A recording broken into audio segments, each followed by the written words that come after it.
আসসালামু আলাইকুম আমার প্রিয় শিক্ষার্থীরা। একাদশ শ্রেণীর তথ্য যোগাযোগ প্রযুক্তি ক্লাসে তোমাদের সবাইকে স্বাগতম জানাচ্ছি। এই অনলাইন ক্লাস আমাদের কোভিড পরিস্থিতির জন্য নেওয়া হচ্ছে। আমাদের অধ্যক্ষ মোহাম্মদ আলাউদ্দিন মিয়া স্যার এবং আমাদের অনলাইন ক্লাসের সাথে সংশ্লিষ্ট সকলকে ধন্যবাদ জানাচ্ছি আমাদেরকে এই অনলাইন ক্লাসের সুযোগ করে দেওয়ার জন্য। আজকে অনলাইন ক্লাসে এই তথ্য প্রযুক্তিতে সবার প্রথমে আমরা যে বিষয়টি নিয়ে পড়ব সেটি হচ্ছে সংখ্যা পদ্ধতি এবং ডিজিটাল ডিভাইস। এই অধ্যায়টি তোমাদের বইয়ে তৃতীয় অধ্যায় দেওয়া আছে।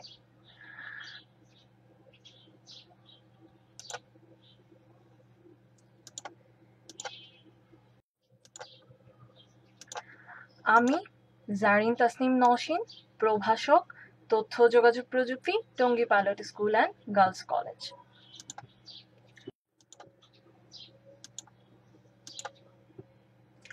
আজকে আমরা পড়ব একাদশ শ্রেণীর সংখ্যা পদ্ধতি বিষয়টি।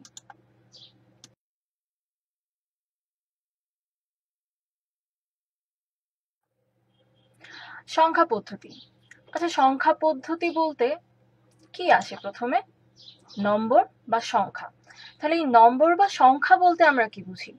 সংখ্যা হচ্ছে একটি উপাদান যা কোনো কিছু গণনা, পরিমাণ এবং পরিমাপ করার জন্য ব্যবহৃত হয়। যেমন একাদশ শ্রেণীতে 243 জন ছাত্র আছে, এখানে 243 একটি সংখ্যা। তারপর চলে আসি আমরা ডিজিট বা অঙ্ক। অঙ্ক কি? সংখ্যা তৈরির ক্ষুদ্রতম প্রতীকী হচ্ছে অঙ্ক। যেমন 243 3 অঙ্ক বিশিষ্ট একটি সংখ্যা। তাহলে এখানে আমরা পড়তেছি নম্বর বা সংখ্যা এবং ডিজিট বা অঙ্ক সম্পর্কে। তাহলে এই যে সংখ্যা পদ্ধতি, এই সংখ্যা পদ্ধতিটি আসলে কি? সংখ্যা পদ্ধতি হচ্ছে কোনো সংখ্যাকে সুনির্দিষ্ট উপায়ে লিখে প্রকাশ করার পদ্ধতি। অর্থাৎ এক সংখ্যা পদ্ধতি থেকে অন্য সংখ্যা পদ্ধতিকে প্রকাশ করাকেই আমরা সংখ্যা পদ্ধতি বলতে পারি। সংখ্যা পদ্ধতিকে আমরা সাধারণত দুই ভাগে ভাগ করতে পারি। একটি হচ্ছে নন পজিশনাল সংখ্যা পদ্ধতি, অপরটি পজিশনাল সংখ্যা পদ্ধতি। তাহলে নন পজিশনাল সংখ্যা পদ্ধতি কি? যে পদ্ধতিতে সংখ্যার মান ব্যবহৃত চিহ্ন বা অঙ্কসমূহের পজিশন অথবা অবস্থানের উপর নির্ভর করে না, তাকে নন পজিশনাল সংখ্যা পদ্ধতি বলে। এই সংখ্যা পদ্ধতিতে গণনা বা হিসাবের নিকাশ করার জন্য বিভিন্ন চিহ্ন বা প্রতীক ব্যবহার করা হয়ে থাকে। প্রাচীন যুগে ব্যবহৃত হায়ারোগ্রাফিক্স বা হায়ারোগ্লিফিক্স সংখ্যা পদ্ধতি একটি নন পজিশনাল সংখ্যা। এখন আমরা চলে আসি আমরা প্রতিনিয়ত যে সংখ্যা ব্যবহার করছি নিজেদের জীবনে বা বিভিন্ন ক্ষেত্রে সেটি নিয়ে। পজিশনাল সংখ্যা পদ্ধতি, যে সংখ্যা পদ্ধতিতে সংখ্যার মান ব্যবহৃত চিহ্ন বা অঙ্কসমূহের পজিশন অথবা অবস্থানের উপর নির্ভর করে, তাকে নন পজিশনাল সংখ্যা পদ্ধতি বলে। পজিশনাল সংখ্যা পদ্ধতিতে রেডিক্স পয়েন্ট হচ্ছে একটি ডট। এই ডট দিয়ে প্রতিটি সংখ্যাকে পূর্ণাংশ এবং ভগ্নাংশ এই দুই ভাগে বিভক্ত করা হয়। এখানে তিনটি সংখ্যা আমরা দেখতে পাচ্ছি, একটি হচ্ছে 10, একটি 25, আরেকটি হচ্ছে 1010। কিন্তু এই তিনটি সংখ্যা পদ্ধতিকে আমরা বিভিন্ন প্রকার সংখ্যা পদ্ধতিকে আবার ভাগ করতে পারি। যেমন এখানে যে শেষের সংখ্যাটি আছে 1010, এই সংখ্যাটিকে আমরা বাইনারি সংখ্যা পদ্ধতি বলতে পারি। তাহলে আমরা এবার চলে আসি যে পজিশনাল সংখ্যা পদ্ধতিকে আমরা কয় ভাগে ভাগ করছি। এখানে সংখ্যা পদ্ধতির প্রকারভেদ আছে। প্রথমে আমরা সংখ্যা পদ্ধতিকে সাধারণত অনেক ভাগেই ভাগ করা যায়, কিন্তু পজিশনাল সংখ্যা পদ্ধতিকে আমরা মূলত 4টি ভাগে ভাগ করছি। সেটি প্রথমটি হচ্ছে দশমিক বা ডেসিমেল সংখ্যা পদ্ধতি, বাইনারি সংখ্যা পদ্ধতি, অক্টাল সংখ্যা পদ্ধতি এবং হেক্সাডেসিমেল সংখ্যা পদ্ধতি। এখন আমরা জেনে নিব এই 4টি সংখ্যা পদ্ধতিতে আসলে আমরা কি কি শিখতে পাচ্ছি। দশমিক বা ডেসিমেল। দশমিক সংখ্যা পদ্ধতি, যে সংখ্যা পদ্ধতিতে 10টি সংখ্যা বা 10টি অঙ্ক অর্থাৎ 0 থেকে 9 পর্যন্ত সংখ্যাগুলো বা চিহ্ন ব্যবহার করা হয়, তাকে দশমিক সংখ্যা পদ্ধতি বলে। 0, 1, 2, 3, 4, 5, 6, 7, 8, 9 এই 10টি সংখ্যা নিয়েই হচ্ছে আমাদের দশমিক বা ডেসিমেল সংখ্যা পদ্ধতি। তাহলে এই সংখ্যা পদ্ধতির ভিত্তি বা বেজ হলো 10। আচ্ছা, এখানে আমরা একটি নতুন শব্দ পেলাম, সেটি হচ্ছে সংখ্যা পদ্ধতির ভিত্তি বা বেস। তাহলে এই ভিত্তি বা বেস বলতে আমরা কি বুঝি? সংখ্যা পদ্ধতির ভিত্তি বা বেস বলতে বোঝায় একটি সংখ্যা পদ্ধতিতে ব্যবহৃত মৌলিক চিহ্নসমূহের মোট সংখ্যাকে ওই সংখ্যা পদ্ধতির বেস বা ভিত্তি বলে। সংখ্যা পদ্ধতির বেস বা ভিত্তিকে সাবস্ক্রিপ্ট সংখ্যার ডানে একটু নিচে হিসেবে লিখে প্রকাশ করা হয়। আচ্ছা, এবার আমরা চলে যাই পরবর্তী সংখ্যা পদ্ধতিতে।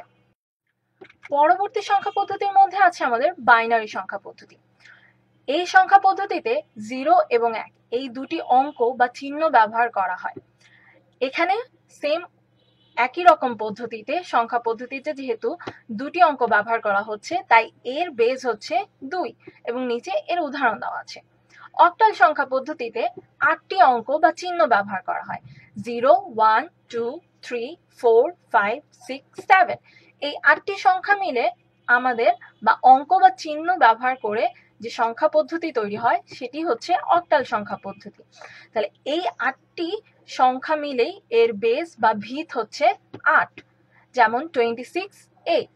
হেক্সাডেসিমাল।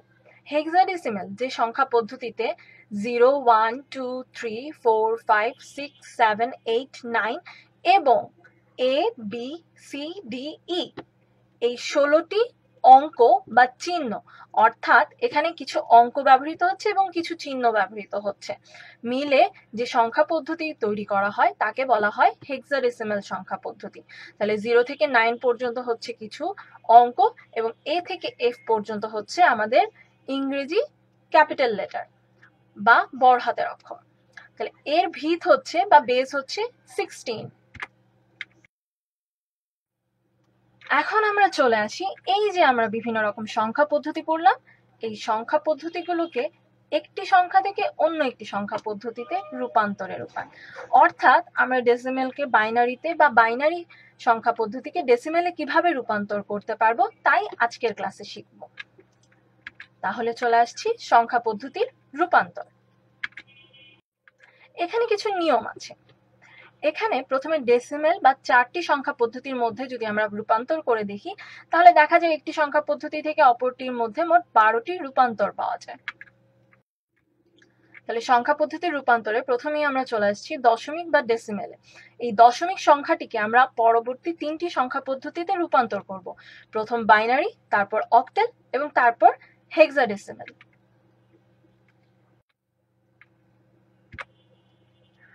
ডেসিমেল সংখ্যাকে অন্যান্য সংখ্যা পদ্ধতিতে রূপান্তর। এখন ডেসিমেল সংখ্যাতে আমাদের পূর্ণ সংখ্যাও হয় এবং ভগ্নাংশও হয়, তাই এই রূপান্তরের পদ্ধতিও হচ্ছে 2 রকম। প্রথমে আমরা যদি পূর্ণ সংখ্যার জন্য রূপান্তর করি, তাহলে প্রথমে সংখ্যাটিকে টার্গেট সংখ্যা পদ্ধতির বেস, যেমন বাইনারি হলে 2, অক্টাল হলে 8 এবং হেক্সাডেসিমেল হলে 16 দিয়ে ভাগ করতে হবে। ধাপ 2, ধাপ 1 ভাগফলকে নিচে এবং ভাগশেষকে ডানে লিখতে হবে। ধাপ 3, ধাপ 1 এর ভাগফলকে পুনরায় টার্গেট সংখ্যা পদ্ধতির বেস 2, 8, 16 দিয়ে ভাগ করতে হবে। ধাপ 4, ধাপ 3 এর ভাগফলকে নিচে এবং ভাগশেষকে ডানে লিখতে হবে।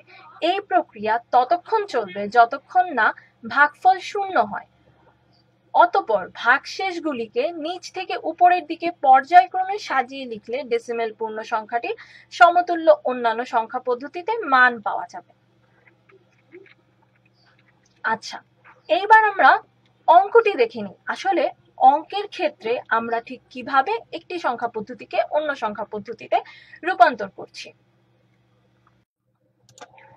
এখন এই 99 যে 10 বা ডেসিমেল সংখ্যাটি আছে, এই সংখ্যাটিকে আমরা বাইনারিতে রূপান্তর করব। তাহলে এর জন্য আমরা প্রথমে সংখ্যাটি নিয়ে নিব। আচ্ছা, এখন বাইনারিতে রূপান্তর, তার মানে আমরা জানি যে আমাদের বাইনারি সংখ্যার বেস হচ্ছে 2। তাহলে এই 99 কে আমরা 2 দিয়ে ভাগ করে দিব। তাহলে 2 দিয়ে যদি 99 কে ভাগ করে দেই, তাহলে আমাদের ভাগফল আসে 49 এবং ভাগশেষ থেকে যায় 1। তাহলে এই 49 কে আমরা আবার 2 দিয়ে ভাগ করে দিচ্ছি। এখন 49 কে যদি আমরা আবার ভাগ করে দিই, তাহলে আমাদের ভাগফল আসে 24 এবং ভাগশেষ আছে 1। একই পদ্ধতিতে আমরা 24 কে ভাগ করে দিলে আমাদের ভাগফল আসতেছে 12 এবং ভাগশেষ আসতেছে 0 এবং পুনরায় হচ্ছে 12 কে যদি আমরা ভাগ করে দিই তাহলে আমাদের ভাগফল আসছে 6 এবং ভাগফল আসছে 0 এবং এরকম করে এই 0 থেকে 1 পর্যন্ত আমাদের প্রত্যেকটি ভাগফল পাওয়া যাচ্ছে। এখন এই বাইনারিতে রূপান্তর করার ফলে আমরা ভাগফলটি কিভাবে লিখব? এমএসবি মোস্ট সিগনিফিক্যান্ট নাম্বার থেকে আমরা এলএসবি মানে হচ্ছে সবচেয়ে বেশি লঘিষ্ঠ সংখ্যা যে আমরা ধরে নিচ্ছি আমাদের, সেই সংখ্যা থেকে আমরা ক্ষুদ্রতম সংখ্যার দিকে চলে যাব। অর্থাৎ সর্বোচ্চ গুরুত্বের অঙ্ক থেকে আমরা সর্বনিম্ন গুরুত্বের অঙ্কে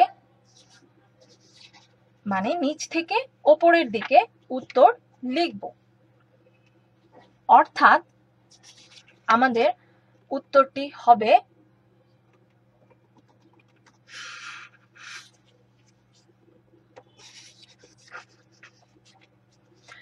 most significant bit to significant bit. Most significant bit থেকে যদি আমরা লিস্ট সিগনিফিক্যান্ট বিট বা সর্বোচ্চ গুরুত্বের অঙ্ক থেকে সর্বনিম্ন গুরুত্বের অঙ্কের দিকে যাই তাহলে আমাদের উত্তর হচ্ছে বাইনারি সংখ্যায় 1 1 0 0 1 1 এবং আমাদের যে বেস ছিল সেটি আমাদের নিচে হোল 2। তাহলে এই হচ্ছে আমাদের 99 কে ডেসিমাল সংখ্যায় রূপান্তর। এরপর আমরা চলে আসব ভগ্নাংশের ক্ষেত্রে। তাহলে ভগ্নাংশের জন্য ভগ্নাংশকে টার্গেট সংখ্যা পদ্ধতির বেস 2 8 বা 16 দিয়ে অর্থাৎ বাইনারি, অক্টাল এবং হেক্সাডেসিমালের যে বেস ছিল সেটি দিয়ে গুণ করতে হবে। গুণ করার পর প্রাপ্ত গুণফলের যে পূর্ণ অংশটি থাকবে সেটিকে সংরক্ষণ করতে হবে। পূর্ণ সংখ্যা না থাকলে 0 রাখতে হবে। ধাপ 1 এর গুণফলের ভগ্নাংশটিকে পুনরায় টার্গেট সংখ্যা পদ্ধতির বেস দিয়ে গুণ করতে হবে। গুণ করার পর ধাপ 3 এর প্রাপ্ত গুণফলের যে পূর্ণ অংশটি থাকবে সেটিকে সংরক্ষণ করতে হবে। পূর্ণ সংখ্যা না থাকলে 0 রাখতে হবে। এই প্রক্রিয়া ততক্ষণ পর্যন্ত চালাবে যতক্ষণ পর্যন্ত না গুণফলের ভগ্নাংশটি শূন্য হয়। অর্থাৎ মোট প্রক্রিয়া 3 থেকে 4 বার চালানোর পরও যদি ভগ্নাংশটি শূন্য না হয় তাহলে সেটিকে আসন্ন মান হিসেবে ধরে নিতে হবে। অতঃপর সংরক্ষিত পূর্ণাংশগুলোকে উপর থেকে নিচের দিকে অর্থাৎ most least significant bit to most significant bit এর দিকে পর্যায়ক্রমে সাজিয়ে লিখলে ডেসিমাল ভগ্নাংশটির সমতুল্য বাইনারি মান পাওয়া যাবে। তাহলে এখানে আমরা চলে আসি ভগ্নাংশ ক্ষেত্রে। তাহলে 0.375 হোল 10 অর্থাৎ দশমিক সংখ্যাটিকে আমরা বাইনারিতে রূপান্তর করব। এখানে আমরা প্রথমে গুণ নিয়েছি, গুণফল, পূর্ণ সংখ্যা এবং ভগ্নাংশ। এটি হচ্ছে একটি পদ্ধতি। পরবর্তীতে আমি আরো একটি পদ্ধতি দেখাবো। তো এখানে যেটা হচ্ছে সেটা হচ্ছে 0.375 কে আমরা বাইনারির বেস 2 দিয়ে গুণ করে দিচ্ছি। গুণফল আসছে 0.750। এই যে 0টা এটাকে আমরা পূর্ণ সংখ্যা হিসেবে ধরছি এবং যে দশমিক সংখ্যাটি আছে বা ভগ্নাংশটি আছে 0.750 এটাকে আমরা ভগ্নাংশ এখানে নিয়ে আসছি। এই যে আমাদের ভগ্নাংশ যুক্ত যে সংখ্যাটি আছে অর্থাৎ এই 0.750 যে সংখ্যাটি আছে এটিকে আমরা এখানে আবার হচ্ছে পুনরায় গুণ করে দিব। অর্থাৎ 0.750 ইন্টু 2 কে আমরা গুণ করে পাচ্ছি 0.150। এখানে আমাদের পূর্ণ সংখ্যা চলে আসছে 1 এবং আমাদের ভগ্নাংশ চলে আসছে 0.50। এই 0.50টিকে আমরা পুনরায় 2 দিয়ে গুণ করে দিব। অর্থাৎ আমরা যদি 0.50 কে পুনরায় 2 দিয়ে গুণ করে দেই আমাদের গুণফল আসছে 1.00। এখানে আমাদের পূর্ণ সংখ্যা 1 এবং ভগ্নাংশ আসছে 0। অর্থাৎ বাইনারি সংখ্যায় আমাদের উত্তর হবে 011 অর্থাৎ 0.001 হোল 2। পদ্ধতিতে আমরা যেটা শিখব সেটা হচ্ছে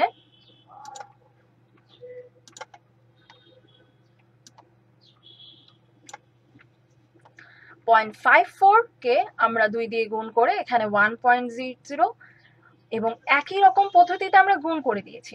শুধু পার্থক্য হচ্ছে এর আগের পদ্ধতিতে আমরা 4টা ভাগ করে নিয়েছিলাম এবং এখানে পূর্ণ সংখ্যা এবং ভগ্নাংশ এই দুটোকে আমরা প্রথমেই উপরে দিয়ে দিচ্ছি, অর্থাৎ এখানে, এবং গুণফলটি আমরা সাধারণভাবেই করছি এবং করে এখানে আমাদের পূর্ণ সংখ্যা এবং এখানে ভগ্নাংশ হচ্ছে, এবং সেই ভগ্নাংশকে আমরা পুনরায় আবার বেস দিয়ে গুণ করে দিচ্ছি, অর্থাৎ একই রকম ভাবে গুণ করে দিচ্ছি, শুধু পদ্ধতিটা একটু ভিন্ন।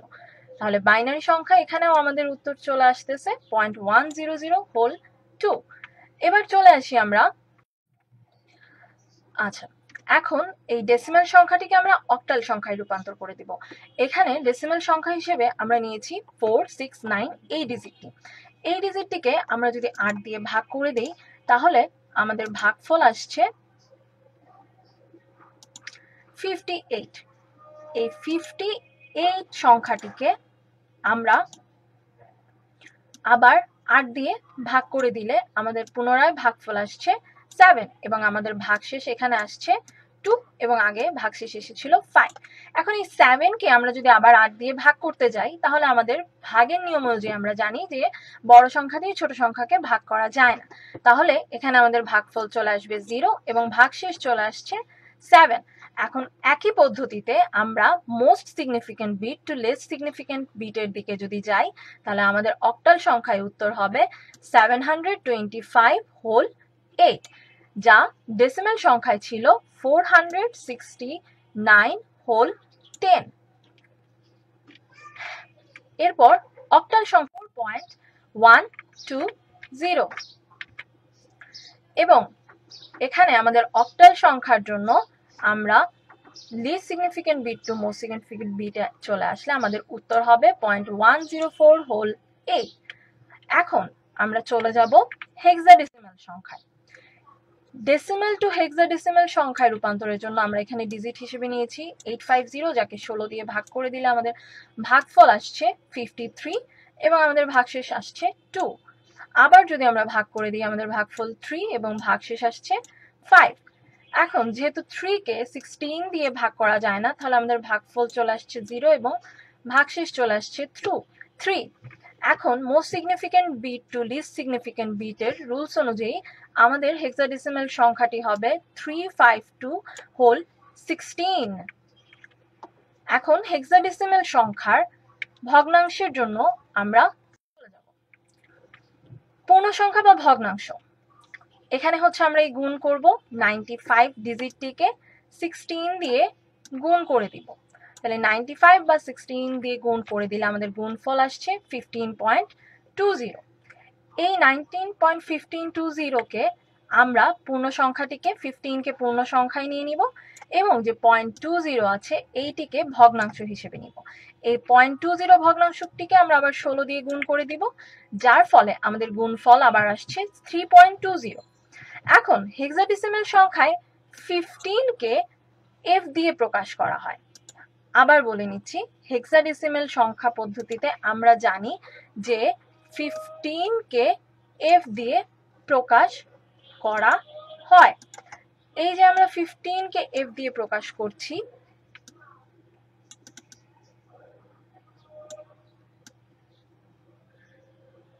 এই f কে আমরা আমাদের এখানে ভাগ উত্তরের এখানে লিখব, অর্থাৎ 15 না লিখে আমরা লিখব .f3 হোল 16। তাহলে আজ এ পর্যন্তই থাকছে আমাদের ক্লাস। সবাই ভালো থাকবে, সুস্থ থাকবে এবং সবাইকে অসংখ্য ধন্যবাদ।